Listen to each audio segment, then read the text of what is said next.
हम सभी श्रवण कर रहे हैं, भाव प्रतिक्रमण के ऊपर हमारा चिंतन चल रहा है। प्रतिक्रमण कौन से तप में आता है? आभ्यंतर तप है। और आभ्यंतर तप से किसकी शुद्धि होती है? आत्म शुद्धि। बाह्य तप से शरीर सत्ता है और आभ्यंतर तप से आत्मा की शुद्धि होती है। जैसे रोज स्नान करते हो तो आपको 12 घंटे 24 घंटे तक फ्रेश रहते हो, ऐसे ही ये आभ्यंतर स्नान है। जो क्षण हमने बेहोशी में चले गए, जहाँ हमारा कर्म का उपार्जन हो गया, जहाँ हमने अतिक्रमण कर दिया। दुकान के आगे अतिक्रमण करो तो म्यूनसिपालिटी प्रतिक्रमण करा देती है, घर के आगे अतिक्रमण करो तो पड़ोसी आपको प्रतिक्रमण करवा देते हैं, है ना। तो ऐसे हम अपने मन वचन काया से बाहर जा कर के या मन वचन काया के निमित्त से अतिक्रमण करके अपनी आत्मा के ऊपर कर्म का आवरण लगा देते हैं, तो उसका प्रतिक्रमण की एक सुंदर विधि भगवान ने बताई है, जिससे हम भाव प्रतिक्रमण के लिए बात कर रहे हैं। प्रतिक्रमण तो बहुत करते आए हैं, बहुत कर रहे हैं, इतने प्रतिक्रमण किए कि उसका ढेर लग जाए तो मेरू पर्वत खड़ा हो जाए, साधु बन के, श्रावक बन के, लेकिन भाव नहीं जोड़े, केवल क्रिया कर ली बस। सब कर रहे हैं, मैंने भी करना चाहिए, गुरु ने कहा है तो मैं कर रहा हूँ, सुबह कर रहा हूँ, शाम को कर रहा हूँ। अगर उस दिन प्रतिक्रमण नहीं हुआ तो हम उथल पुथल हो जाएं, लेकिन उसके भाव क्या है, उसकी गहराई क्या है, उसको समझने का पराक्रम नहीं किया। तो भाव से ही शुद्धि होती है, अंदर की शुद्धि भाव से होती है, बाहर की शुद्धि बाह्य तप से हो जाएगी। जैसे आपने मांसकमन किया तो कुछ नहीं तो शरीर तो शुद्ध हो ही गया, बीमारियां तो सारी कटी गई और शरीर आपकी सेवा में तैयार हो गया। जिसने साल भर में इतना सारा एक्स्ट्रा खा करके परिग्रह इकट्ठा कर लिया था, वो तपस्या उसको जला देगी। लेकिन ध्यान रखना, लंबी तपस्या करने वाले, एक बार तपस्या करने के बाद वजन बढ़ना नहीं चाहिए, फिर वजन बैलेंस रहना चाहिए। अगर मांस खमन करके आपका 20 किलो वजन घटा है तो समझ लेना कि अब बैलेंस होने के लिए कम से कम 10 किलो तो वजन कम रहना ही चाहिए। आहार ऐसा करना, सात्विक करना और अंतर तप चालू रखना, तो फिर ये बाह्य तप के बाद आपका लेवल बढ़ जाएगा। कोरा बाह्य तप किया और बाद में रचना पे कंट्रोल नहीं किया तो जिसका पारना बिगड़ गया उसका भव बिगड़ गया, पारना बिगड़ गया उसका भव बिगड़ जाता है, और शरीर का स्वास्थ्य तो बिगड़ता ही बिगड़ता है, आभ्यंतर साधना से भी श्रद्धा व्यक्ति की खराब हो जाती है। इसलिए बाह्य तप के साथ अंतर तप, बाह्य तप भी विधि पूर्वक करो। जितना तप करने वाले को ध्यान रखना है उतना ही पारना करने वाले को भी ध्यान रखना है। पारना भी विधि से हो और तप भी विधि से हो, तो ये बाह्य तप आपके अंतर तप की साधना में बहुत सहयोगी बन जाता है। ये शरीर जो आलस्य निद्रा प्रमाद में जा रहा था, वो शरीर आपकी आभ्यंतर साधना में सजगता है। देख लिए, जिस दिन उपवास हो 24 घंटे आपका शरीर ध्यान करने के लिए तैयार है, और जिस दिन खाना हो, खाने के 3 घंटे 2 घंटे तक ध्यान ही नहीं होता, क्योंकि वो शरीर प्रमाद में बैठा हुआ है। और प्रमाण से थोड़ा ज़्यादा खा लो तो 24 घंटे परेशान हो जाओगे। लालो भाई के वशीभूत होकर के, लोगों के कहने में आकर के, अनुरागियों के चक्कर में आकर के, मनुवार के चक्कर में आकर के जितना भोजन किया उससे थोड़ा प्रमाण से ज़्यादा खा लो। श्रावकों में तो हो जाता है कि मनवर करी, मन पसंद आया, ज़्यादा खा लिया। हमारे साधुओं में गड़बड़ क्या हो जाती है, अब ये लाया हुआ बाहर कहाँ परठेंगे, चलो खा लो। उस चक्कर में भगवान ने कहा परटना मंजूर है पर प्रमाण से मत ज़्यादा खाओ। लेकिन कई बार बुद्धि होती है, मन कहता है इतनी महंगे भाव की चीज़ें बाहर परठेंगे दोष लगेगा, चलो खा लो। और कहीं चक्कर में आके, बुद्धि में आकर के खा लिया और थोड़ा प्रमाण से ज़्यादा हो गया, तो आगे 2-4 घंटे जब तक वो वापस नॉर्मल नहीं होता, अगली भूख नहीं लगती, तब तक वो सेट नहीं होता है, तब तक शरीर आपका उथल पुथल। इसलिए आहार का बहुत बड़ा संबंध है। इसलिए पहला प्रतिक्रमण हमने किसका किया? आहार में लुब्ध भाव नहीं रखना, आसक्ति के वशीभूत ज़्यादा नहीं करना। एक भाई कल मेरे पास आए, खाना खाने से पहले नमोकार मंत्र पढ़ने को सब कहते हैं, लेकिन खाना खाने के बाद क्या करना ये आपने पहली बार बताया। खाना खाने के बाद क्या करना? खाना खाने से पहले नमस्कार मंत्र क्यों पढ़ते हैं? उस आहार में कोई अशुद्धि आई है, बनाने वाले के भाव खराब हो गए, आहार कमाने में कोई दोष आया हुआ है, अन्याय अनिति से आया हुआ है, किसी की दृष्टि लग गई है, भावपूर्वक नमस्कार मंत्र पढ़ोगे तो आहार की अशुद्धि दूर हो जाएगी और भाव शुद्ध हो जाएंगे और जागरूकता आ जाएगी। अब ये आहार कौन कर रहा है?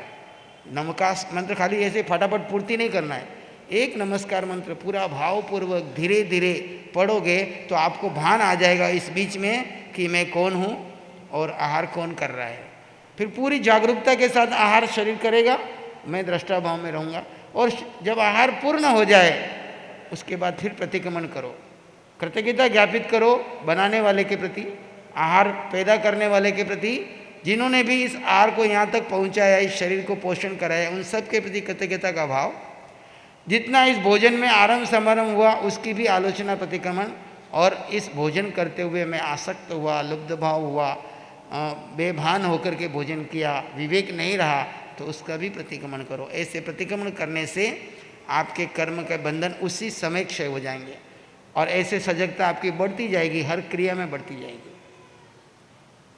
दूसरी बात चली थी हिंसा, झूठ, दो पर हमने चर्चा की थी। चोरी, चोरी 5 प्रकार की बताई, देव अदत्त, गुरु अदत्त, राय अदत्त, गहामी अदत्त, सहामी अदत्त। देव यानी अरिहंत देव की आज्ञा की चोरी की, उनकी आज्ञा का पालन नहीं किया, उनकी आज्ञा के विरुद्ध कार्य किया। गुरु अदत्त, गुरु महाराज ने कहा कि ये सब नहीं करना चाहिए, लेकिन फिर भी अपनी बुद्धि में आकर के वो सब कर डाला, तो गुरु की अदत्त किया। देव अदत्त, गुरु अदत्त, गहामी अदत्त, गाथापति, जिसके यहाँ हम ठहरे हुए हैं या जो मालिक है हमारा, जब आप नौकरी कर रहे हो तो आपका मालिक, हम साधु हैं तो जिसके यहाँ पे ठहरे हुए हैं वो गाथापति, तो उसकी आज्ञा का विपरीत कार्य नहीं करना। सहामी, सहधर्मी, अपन गरीब घर में परिवार में 5, 7, 10 लोग साथ रह रहे हैं, वो सब सहधर्मी है। हम लोग साधु एक जैसे एक ग्रुप में रह रहे तो हम सब सहधर्मी हैं। तो सहधर्मी की कोई वस्तु बिना आज्ञा ले ली, उसको पूछा नहीं, उठा ली, कार्य सिद्ध कर लिया, तो उसका अदत्त लगा। देवदत्त, गुरुदत्त, साम्यत, गहामी अदत्त, और देवदत्त, गुरुदत्त, राय अदत्त, राजा का सरकारी कानून कायदे, जब यहाँ पर ठहरे हैं तो यहाँ के राज्य के जो कानून हैं, इस शहर में रह रहे हैं, इस गांव में रह रहे हैं, तो उन कानून कायदों को तोड़ना नहीं। अगर इनमें से किसी भी प्रकार की चोरी हुई, आप घर में हो तो गृहस्थ में रहते हैं, राजा के राजकीय सरकारी कानून तोड़ोगे कितने दिन बचोगे, आखिर कहीं कहीं फंसोगे, और फंसोगे तब दुखी होगे। इससे अच्छा पहले ही जागरूकता पूर्वक तुम गलतियाँ करो, तुम्हें समझ में आएगा कि मैं यहाँ पे गलती कर रहा हूँ, प्रभु शक्ति दो, इस गलती से भी मैं बाहर निकलूँ, आगे से ये नहीं करूँगा, तो धीरे धीरे ये सारे चोरियों से बाहर निकलो। देव अदत्त, गुरु अदत्त, राय अदत्त, राजा का सरकारी कानून, देवदत्त, गुरु, राय दत्त, गहामीय, गाथापति, और सहामीय, सहधर्मी, इन सब के किसी भी प्रकार की अगर मैंने चोरी की है तो उसकी मैं आलोचना करता हूँ, प्रतिक्रमण करता हूँ, प्रायश्चित करता हूँ। और श्रावक के अनुव्रतों में आया बड़ी चोरी की हो, है ना, किसी की वस्तु उठाई हो, किसी की चोरी की हो, इस प्रकार की किसी भी प्रकार की क्रिया की है तो उसकी हम आलोचना, प्रतिक्रमण, प्रायश्चित करते हैं। चौथा है मैथुन का सेवन किया हो, यानी शील सदाचार में कोई दोष लगाया हो, अपने शील का पालन न किया हो तो तस्मिन् क्षामि लिखना। और परिग्रह, जो परिग्रह मैंने रखा हुआ है परिमाण से ज़्यादा रखा हो, परिमाणी न किया हो, और जो किया है उसके ऊपर आसक्ति हुई, अटैचमेंट का भाव रखा हो, इन सब की मैं आलोचना, प्रतिक्रमण, प्रायश्चित करता हूँ। इस शरीर के द्वारा मैंने कषायों का सेवन किया। कषाय कितने हैं? क्रोध, मान, माया, लोभ। आभ्यंतर परिग्रह में आते हैं ये कषाय, मिथ्यात्व, क्रोध, मान, माया, लोभ, और 9 कषाय, हास्य, रति, अरति, भय, शोक, जुगुप्सा, स्त्री वेद, पुरुष वेद, नपुंसक वेद, ये 9 और 5 14 प्रकार का आभ्यंतर परिग्रह और 10 प्रकार का बाह्य परिग्रह, खेत, वास्तु, हिरण्य, सुवर्ण, धन, धान्य, द्वीप, चौपद, जो आपने परिग्रह परिमाण व्रत में 10 प्रकार के परिग्रह की मर्यादा की। इन सभी परिग्रह में मर्यादा से ज़्यादा रखा हो और इसके प्रति आसक्ति का भाव रखा हो, तो उस परिग्रह क्या है? तत्वार सूत्र में बताया, मूर्छा परिग्रह। वस्तु तो होना कोई बुरी बात नहीं है, वस्तु के प्रति आसक्ति का भाव रखना, मेरेपन का भाव रखना, उसके ऊपर अस्तित्व जमाना, और अपना भान भूल जाना, ये परिग्रह है। परिग्रह तो 6 खंड के अधिपति चक्रवर्ती के पास भी था, लेकिन भरत चक्रवर्ती क्या कहते थे, मानते थे, ये सिर्फ उदय कर्म के अधीन मिला है, लेकिन इसका मालिक मैं नहीं हूँ।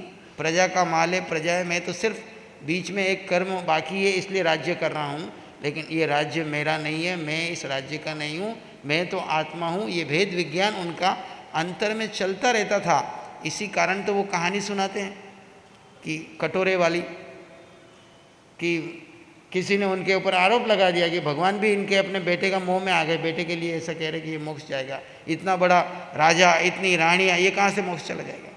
तब भरत महाराज ने उसको एक दृष्टांत दे के समझाया और कहा कि जैसे तू मौत से इस तलवार से डर रहा था, वैसे मैं प्रतिपल प्रतिक्षण मेरे ऊपर मौत की तलवार लटकी हुई है, मैं एक क्षण भी प्रमाद में नहीं खोता हूँ, पूरी सजगता में रहता हूँ, इसलिए मैं इस परिग्रह के बीच में हूँ।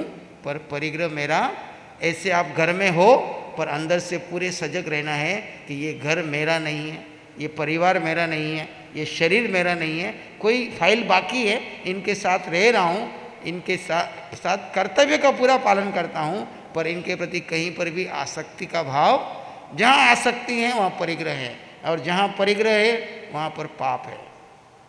परिग्रह पाप है पुण्य है? 18 पाप में कौन सा पाप है परिग्रह? 5वां पाप है। तो आज तक हमने परिग्रह बढ़ने पे खुशी मनाई या पश्चाताप किया? देखो, अंतर हृदय से देखो, जब जब परिग्रह ज़्यादा आया, मुझे तो अभी तक कोई श्रावक ऐसा नहीं मिला कि परिग्रह बढ़ने पे उसने पश्चाताप किया हो। खुशी मनाता है, और पाप करके खुशी मनाए तो क्या करता है? निकाचित कर्म बांधता है। इसलिए जब भी परिग्रह ज़्यादा है तो खुशी नहीं मनानी, बैलेंस में रहना। पुण्य उदय से कोई एफडी खुली है, कहीं सत्कार्यों में लग जाए, ये मेरी नहीं है, मैं इसका, और पाप उदय से धन चला जाए तो दुखी नहीं होना। कोई पाप का उदय आया, मैंने किसी का पहले ले लिया था और देना भूल गया था, आज वो मेरे से ले गया, कोई पार्टी उठ जाए तो घबराना नहीं, है ना। उठती है साल में 1-2 पार्टियाँ सबकी उठती है, तब समझना है कि मैंने पहले किसी का लिया था और देना भूल गया था, ये ग्राहक बन करके आकर के मेरे से ले गया। कोई आके दे भी तो जा रहा है ना आपको। जिस ग्राहक से आपको कोई अपेक्षा नहीं होती, वो लाखों की कमाई दे देता है, तो क्या वो ग्राहक कमाई दे रहा है? पूर्व का पुण्य आपका संचय था, वो ग्राहक के निमित्त से आपकी दुकान पे आ गया, और पूर्व का कोई आपका पाप बाकी रह गया था, देना बाकी रह गया था, ऋण ऊपर था, और दूसरा ग्राहक बन के आया और वो आपसे लेके चला गया। तो न मैं उसमें खुश हूँ, न इसमें दुखी हूँ, दोनों में मैं बैलेंस हूँ। मैं तो केवल फाइल निपटाने के लिए दुकान पे आ रहा हूँ, न इससे मेरा कोई राग है, न कोई मेरा, आ रहा है तब भी जाने के लिए आ रहा है, और जा रहा है तब वो ज़्यादा हो गया था, वो बैलेंस हो रहा है। मैं क्या करूँ उसमें? मैं तो वही हूँ जो पहले कुछ भी नहीं था, तब भी हूँ, अभी भी हूँ, कल सब चला जाएगा तब भी मैं वही रहने वाला हूँ। ये बैलेंस ही हमारी साधना है। चारों में से कोई भी कषाय का सेवन किया हो, वैसे तो ये आभ्यंतर परिग्रह है। और परिग्रह कैसे कि ये हम क्रोध करके अहंकार करते हैं, क्योंकि मैंने क्रोध करके अपना कार्य सिद्ध कर लिया। अहंकार करके मान करते हैं कि देखो मैं कितना सुंदर हूँ, और अपने आप का अहंकार को बढ़ाते रहते हैं। माया अंदर कुछ बाहर कुछ, अंदर भी कुछ पकड़ के रखा है और बाहर कुछ ड्रामा कर रहे हैं। लोग और मिले और मिले और मिले, संतोष नाम की चीज़ नहीं है। ये आभ्यंतर परिग्रह है। अगर ये आभ्यंतर कषाय आपके टूट जाएं, कब टूटते हैं? इसके स्वरूप को जान करके स्वभाव की साधना करो। जैसे आपको स्वभाव ज्ञाता दृष्टा भाव का पुष्ट होने लगेगा तो ये कषाय अपने आप छूट जाए। इन कषायों से लड़ना नहीं है, कषायों के स्वरूप को जानना है, इनको हे समझना है और अपने स्वभाव की साधना को बढ़ाते जाना है। फिर भी ऐसा कुछ हो गया है तो उसकी हम आलोचना करते हैं, प्रतिक्रमण करते हैं, प्रायश्चित करते हैं।